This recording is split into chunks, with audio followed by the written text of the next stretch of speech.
शाहजहां के समय में एक बहुत अन्यायपूर्ण नियम था।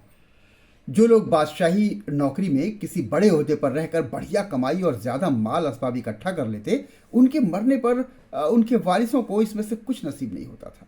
इस जमा दौलत पर बादशाह का हक समझा जाता था। इस नाइंसाफी वाले कानून के चलते बड़े बड़े अमीरों की औरतों को पति के मरने के बाद शाही पेंशन की भीख मांगनी पड़ती थी। और उन अमीरों ओहदेदारों के लड़कों को कभी कभी बहुत छोटे छोटे काम करने पड़ते थे। ऐसे वक्त में एक मालदार महाजन जो दिल्ली में रहता था और बादशाह के वहाँ कोई काम करता था। बादशाह के वहाँ कई बरस काम करने के बाद उसके मरने पर कुछ लाख रुपया अपने पीछे उसने छोड़ा। उसकी बीवी ने उसको छिपा करके रखा हुआ था। महाजन कोई बड़ा ओहदेदार नहीं था और नहीं कि बहुत मशहूर था। सो बादशाह की निगाह से उसकी दौलत बची रही किसी तरीके से। इस पर बीबी ने भी बड़ी चालाकी दिखाई, लेकिन महाजन के बदचलन बेटे ने सब खेल खराब कर दिया। बेटे ने बाप के जाने के बाद ऐश में धन का धुआं करना बेटे से बचाने के चक्कर में मां ने सारा माल मत्ता तहखाने में छिपाकर चाबी अपने कब्जे में कर ली। मांगने पर धन न पाकर के बेटा नाराज हुआ और उसने बादशाह के वहां शिकायत कर दी। माता के खिलाफ बादशाह के पास जब खबर पहुंची तो उसने विधवा को तुरंत बुलवाया और बोला, ये तो जुर्म हुआ। कानून के मुताबिक खजाना जमा नहीं कराया तुमने। अब मां 2 लाख खजाने में जमा कराए, बेटे को 1 लाख दे और बाकी बचे से जिंदगी गुजारे।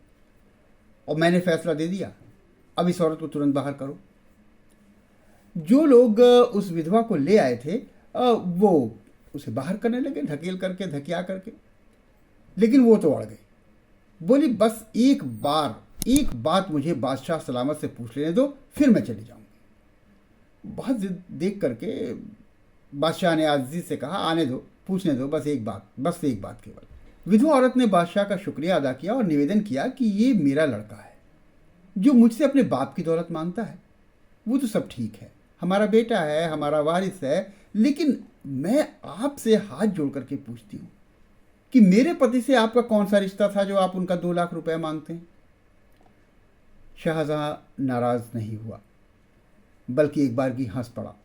उसने आज्ञा दी कि यह विधवा ही अपने पति की संपत्ति की अकेली वारिस मानी जाए, और इस तरह से उसने अपने ही बनाए कानून को तोड़ करके शाही फरमान को निरस्त कर दिया।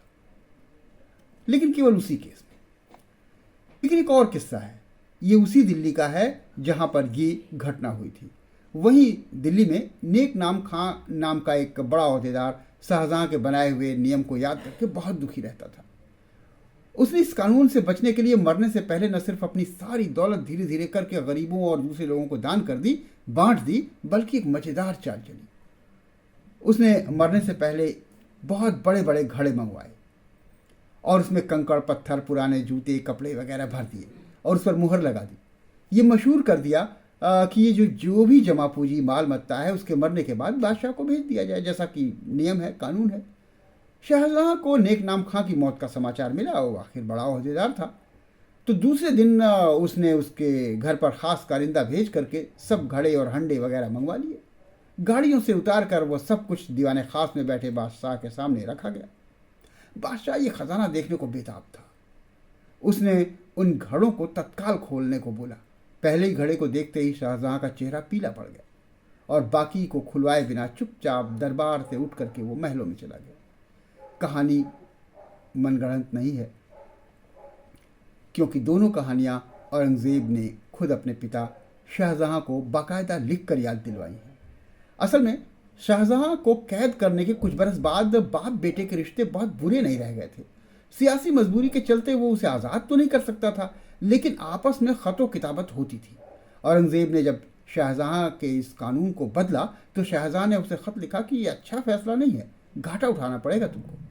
जवाब में औरंगजेब ने खत लिखा तो उसमें उसके ही समय घटी हुई दोनों घटनाओं के जिक्र के साथ बताया कि यह कानून कैसे इंसाफ के खिलाफ है और लोगों को परेशान करने वाला है।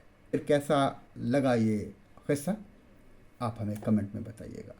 तब तक संजय श्रीवास्तव को इजाज़त दीजिए। देखते रहिए पॉडकास्ट चुगली।